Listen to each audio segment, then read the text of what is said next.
তো গাইস, এই যে বাঁধাকপি তুলছি এখন। কিছুক্ষণ আগে বাঁধাকপি ওইখান থেকে তোলা হয়েছে, এটা এখন তুলবো।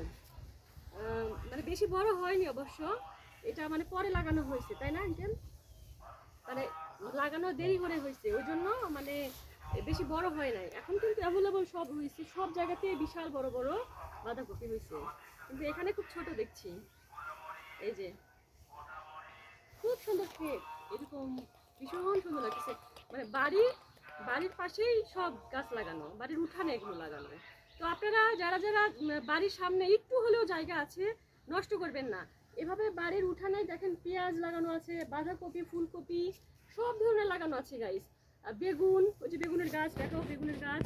তো আমি বলবো টমেটো মরিচ, বিভিন্ন ধরনের গাছ লাগানো আছে।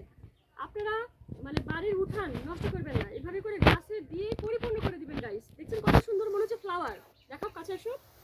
মনে হচ্ছে যে গোলাপ ফুলের পাপড়ি যেরকম ছড়াই ছিটে আসে, এরকম একদম সেম, একদম সেম, ভীষণ সুন্দর লাগতেছে। এই তো একটা ছবি উঠাও।